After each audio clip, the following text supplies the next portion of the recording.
జూబ్లీహిల్స్ ఉప ఎన్నికలకు తొలి రోజు నామినేషన్ల ప్రక్రియ పూర్తయింది. మొదటి రోజు 10 నామినేషన్లు దాఖలయ్యాయి. రిజిస్టర్డ్ పార్టీల నుంచి 8 మంది స్వతంత్ర అభ్యర్థులు నామినేషన్లు వేశారు. తెలంగాణ పునర్నిర్మాణ సమితి తరపున పూసె శ్రీనివాస్, నవతరం పార్టీ నుంచి అర్వపల్లి శ్రీనివాసరావు నామినేషన్లు వేశారు. ఉప ఎన్నిక నేపథ్యంలో అధికారులు పకడ్బందీ ఏర్పాట్లు చేశారు. నామినేషన్ల సమయంలో ఎలాంటి అవాంఛనీయ ఘటనలు జరగకుండా కట్టుదిట్టమైన భద్రత కల్పించారు పోలీసులు. నామినేషన్ కేంద్రం వద్ద వచ్చే వాహనాలను 100 మీటర్ల దూరంలోనే నిలిపివేశారు. పూర్తి వివరాలు అందిస్తారు మా కరెస్పాండెంట్ సాయి కిరణ్. సాయి కిరణ్, చెప్పండి, ఉప ఎన్నిక జూబ్లీహిల్స్ ఉప ఎన్నిక హడావుడి స్టార్ట్ అయింది కనిపిస్తోంది. కొంత ఎవరైతే పోటీ చేసేవారి సంఖ్య కూడా ఎక్కువగా ఉండే అవకాశం ఉన్నట్టు చెప్తున్నారు ఈసారి.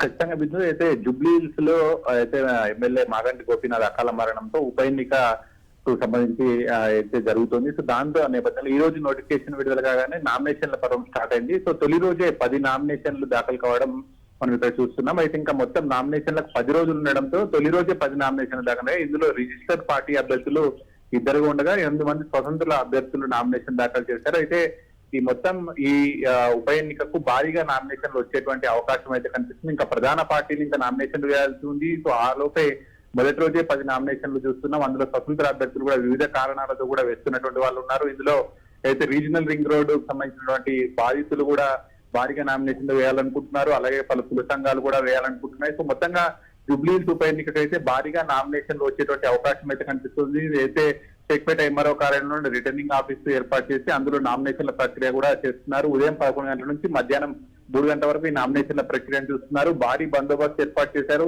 అయితే నామినేషన్ సెంటర్లు 100 మీటర్ల వరకే అలో చేస్తున్నారు. అభ్యర్థులతో కేవలం 4 సభ్యులను మాత్రమే అలో చేస్తున్న పరిస్థితి. సో మొత్తంగా మరి ఈ నెల అయితే మొత్తం వచ్చే నెల 11వ తారీఖున పోలింగ్ ఉంది, 14వ తారీఖున రిజల్ట్ ఉంది. మరి ఈ మొత్తం 10 రోజుల నామినేషన్ల సమయంలో ఇంకా ఎన్ని నామినేషన్లు దాఖలవుతాయో చూడాల్సి ఉంది. ఓకే సాయి కిరణ్.